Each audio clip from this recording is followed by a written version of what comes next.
Right, thanks to Hotclickmarketing for supporting this video. For more information, go to their website. So we know that if City beat Lyon tonight in the middle of August 2020, who'd have thought that the quarterfinals of the Champions League would be a one-legged game in Lisbon in the middle of August. But if City win tonight, they play Bayern Munich in the semi-finals of the Champions League. Who's going to start? What is the mood ahead of this game? We're going to hear from lots of fans, of course, before kick-off and then after the match as well. But let's start by hearing from a former City player, Trevor Sinclair. Lyon have only played 2 games in the last 5 months, 2 competitive games.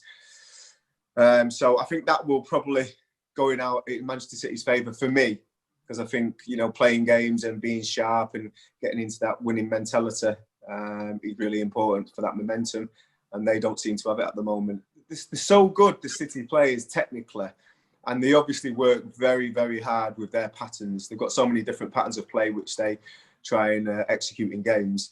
It's almost, I don't think it makes that much difference. I think when you've got a real high press against City, you know what Ederson's like with his long range passing, and I think that just diffuses it. So it's almost like, it's not by accident, obviously. Pep's got Ederson in there because he's got that asset and he can bring that threat to City's attack. It seems strange saying about Ederson and talking about attack, but if you do commit so many players against City where it does become uncomfortable for them to work the patterns, then they'll play that longer ball, and as you know, we've got speed up there, and it'll cause any defence problems. So it's almost like the perfect game plan if a team does come and press us high.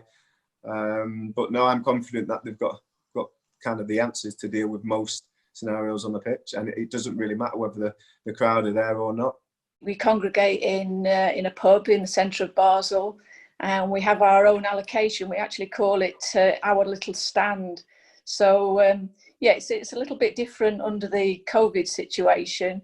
We're only allowed to sit in groups of 4, and the tables are separated by plexiglass hanging from the ceiling. So it's a bit weird. Basel is a peculiar place in that it's on the border of France, Germany and Switzerland. I mean, when you come out of the airport, you can go into whichever country you want, but your proximity to France, does that mean that this Lyon game is even more special to you? It is, because we do know a lot of French people. Lyon, not in particular, but last week when we played Real Madrid, there was a lot of Spanish fans in supporting Real Madrid.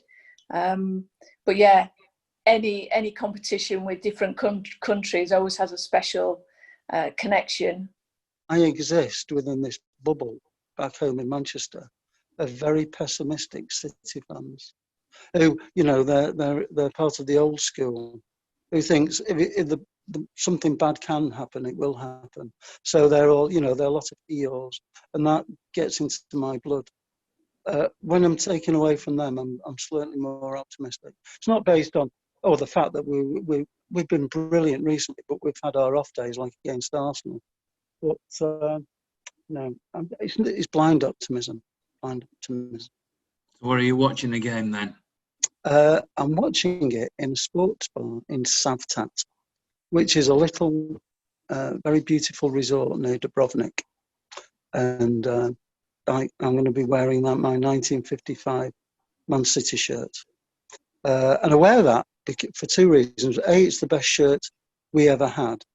And B, it was the last game my dad ever went to, because he died a year after I was born. It's the quarterfinals of the Champions League, so there's no such thing as an easy game. Every team that gets theirs, deserves to get there, especially if they've knocked out Juventus. But realistically, if we could have, if you listed all of the 7 potential teams we could have faced in the quarterfinals, every single City fan would have picked Lyon.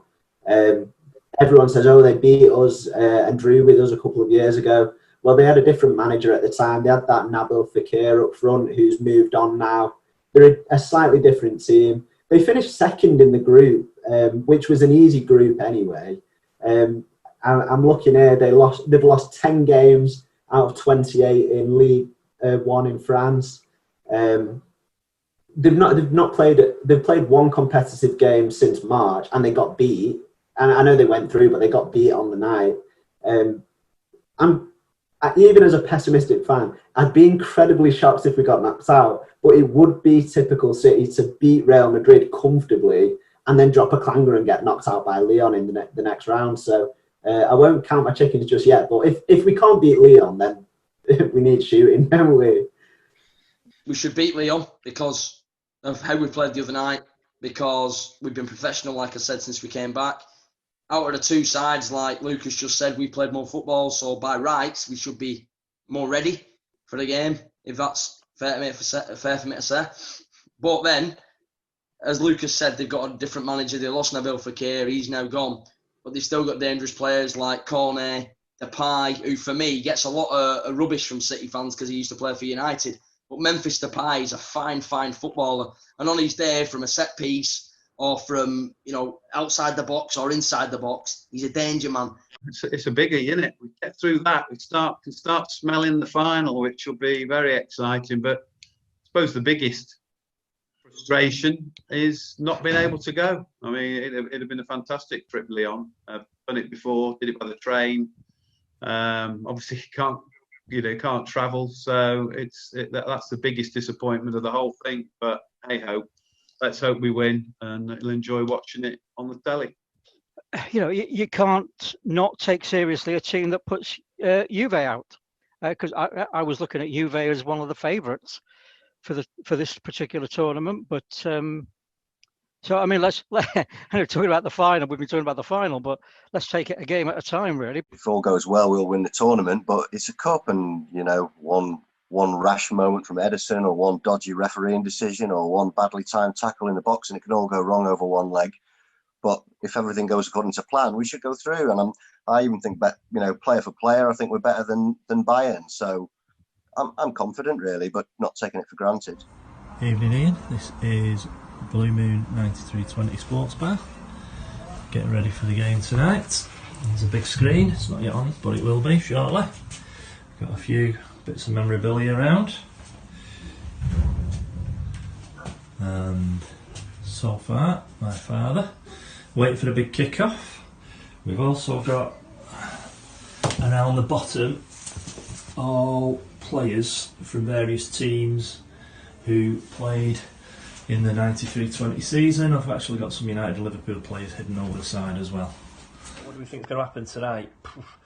Hopefully a City victory, obviously. That's what we're definitely hoping for, but who knows the way it's going at the moment. And after watching Bayern Munich completely destroy Barcelona last night, if we do get through tonight, then it's going to be a real toughie. But we've got to beat the best teams to get through. So what do you think, Dad? I think it's got to be glass half full, hasn't it? I mean, I've been a City fan too long to take anything for granted. I just sat here with my fingers crossed and everything else crossed. And just let's see how we go on.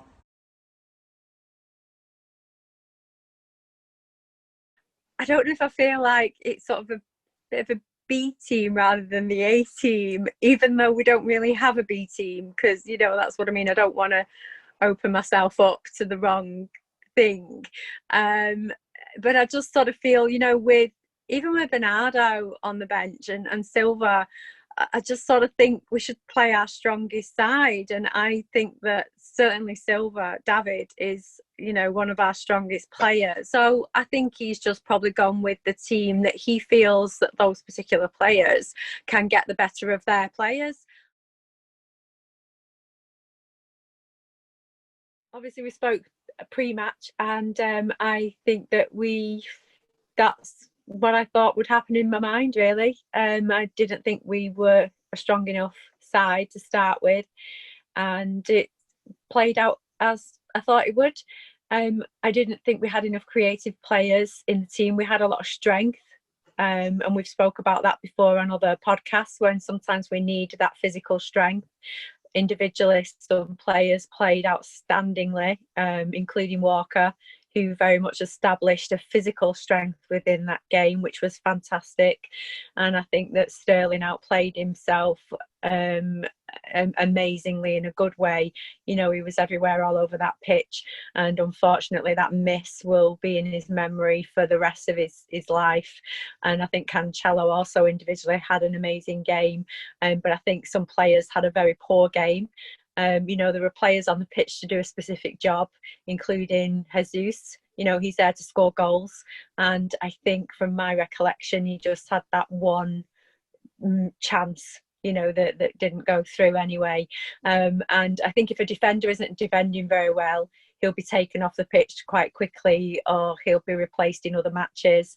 If a goal scorer isn't scoring goals, I think the same should happen.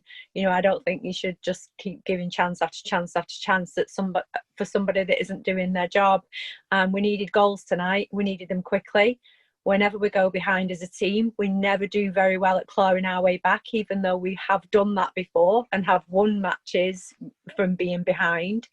But I think that with this season being the way it's been, it's a very weird, strange year. We've had a strange season even before the lockdown, an unusual season. We've had teams reading us already, and we've needed to change the way we play. And tonight I felt like we played the way we always played, so they knew how to read us. They took their chances when they got them. That's why they've won the game. We didn't take the chances when we got them. That's why we've lost the game. It wasn't the team that I expected to see. I thought we lacked creativity in midfield, and it just wasn't the personnel that I expected to see. And I think we suffered for that. In the second half, with the change with Mahrez coming on, I thought we looked more inventive and we created more chances. I'm not sure why we didn't make any more changes. It's just unfortunate about Raz missing the opportunity, and then it just turned around in a minute, and we were just up against it after that. It was a clear foul. Yeah, I can understand why they said it wasn't offside, but it was a foul in my mind, and yeah, that just changed the face of the game, and we were, you know, it was just led to a goal, and we were up against it after that. I don't think the referee had a good game. There was a lot of diving on the ground by Lyon, and yeah, it just seemed as though it was against us in the end. The referee didn't have a good game. I wouldn't have played in a game where you need to win and a one-off. I wouldn't have played Rodri and Fernandinho in the same team, one or t'other. Probably Rodri. And played an extra creative midfielder. But yeah, I'd have put Mahrez on from the start, just to have a bit of width. I thought we were far too narrow. Most of the crosses that came in were from De Bruyne, you know, the diagonal crosses, which are often very good, but we never really got to the byline much. You can't blame Edison. He's amazing, isn't he? He's saved us so many times. But he did cock up, basically. Yeah, you're going to say he got that one wrong at the end, and some of his other things were. Well, he's so good. So let's leave him alone now. I don't think blame is the right word for it. I obviously think yes, you know, Pep does overthink his lineups a lot. You know, when it comes to Champions League, especially. But today, when as we saw, you know, Sterling missed that.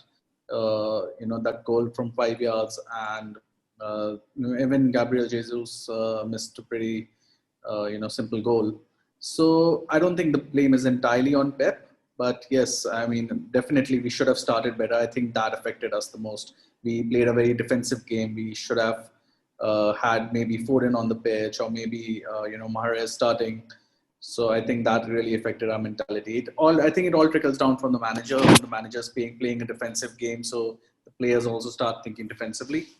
So I think that's what affected us. And obviously Lyon played very well, actually. They took advantage of that. You can't excuse anyone tonight, but I'm going to throw the book at Laporte, who is our, you know, Rolls Royce of a centre half. But when we get to this level, when we get to this point in the tournament, seems to lose his head completely. But I'd just before I came on, watching a replay of that third goal, and he's like out on the left touchline. He plays a bad pass which gets intercepted. He's not getting back quick enough. He wasn't getting back quick enough for the first goal. You know, he stood there watching. I think he did something wrong on the second goal as well. And all right, you know, Ederson, you can blame him for that third goal.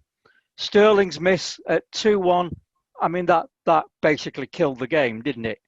You know, there were other mistakes. Garcia, I just watched Rio Ferdinand, and how galling is it to hear Rio Ferdinand point out City's mistakes? But, you know, he was a top-class defender. You know, and Garcia, when Lyon started that move, we didn't have a defender in our own half. You know, Laporte was out by the left touchline, lumbering back. Garcia had come forward into the Lyon half and got completely sold. I did tweet that was UEFA's revenge, but, you know, we only had ourselves to blame for losing that, Ian. I'm pretty much a conspiracy theorist a lot of the time, and the last 3 years I've come away raging about what's happened to us. But in truth, I don't blame anyone but City for what's happened tonight. I can't, you know, we have to look at ourselves there. Pep Guardiola has to look at himself there.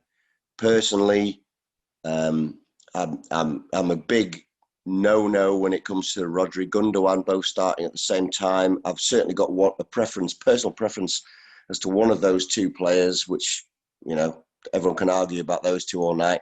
But to then throw Fernandinho at 35, having not played, you know, a dynamic role this season, that's just three slow players there.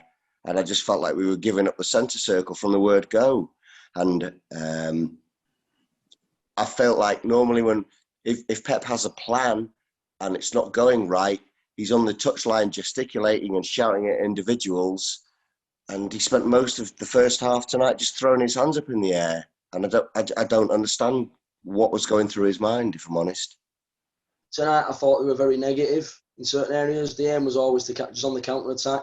Problem for me is we fell victim to it, and we were really vulnerable to it. Chucking Garcia in there tonight after not playing against Madrid was another one of them where I was a bit, I don't know whether I'd have done that. But overall tonight, Ian, yeah, we were unlucky. I thought the decision was an absolute, total and utter disgrace, to be honest with you. And at 1-1, I said to Jess, I turned to Ian and said, there's only one thing going to happen here now, and it's that if there's a decision that could go either, if the decision, let me word that, Ian. If there's a decision in this game, and we're, you know, it's either a decision where we have a potential penalty, it'd get, you know, chalked off, or, you know, if they go through and it's a dubious decision, they get the advantage and they get that decision. I just almost had a feeling that you know, that once Jesus had missed that chance at the back post, that it might go against us, and the decision's a disgrace. And then for me, the defending for the third goal is shambolic.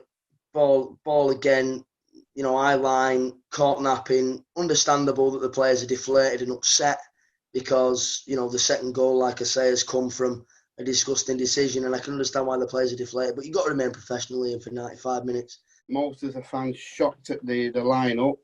Holding midfielders, you know, no tempo. There was no tempo at all. He watched the first half, our gaffer, and then he come out and watched another 10 minutes before he actually decided to change any type of... I mean, when Fernandinho's picking up a yellow that early, you're on eggshells then. But basically, you didn't even hear Sterling's name in the first half, and they got lucky. I know people are going to blame VAR and all that. The bottom line tonight is, we had a golden opportunity to go through. We beat the 13 times champions of Europe, home and away. So all the hard work was done. All the hard work, that's what frustrates me as a fan. We've done the graft. This was Lyon. We were playing well.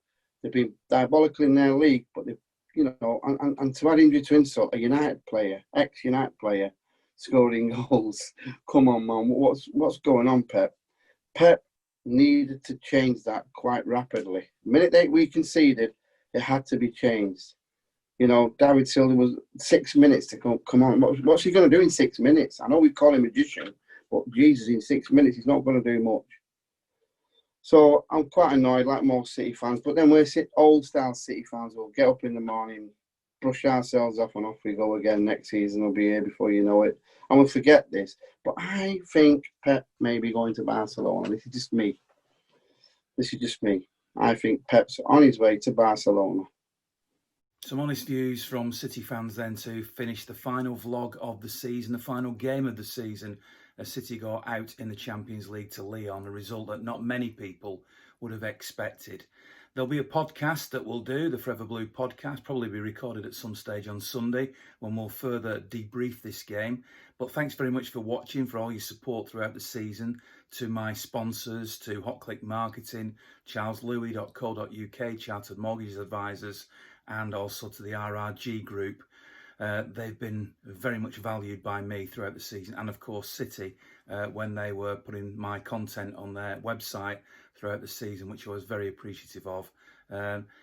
We now take a little break before it all comes back. Hopefully I can find enough sponsorship to continue on with the vlog next season. If I don't, then thanks very much for watching and subscribing. Hopefully I will, and I'll see you again at the start of next season. But either way, even on nights like this, it's still great to be a Blue. Big shout out to the 3 companies that have supported the products that I put out under the Forever Blue title throughout the year, the podcast and the vlogs. See you all soon.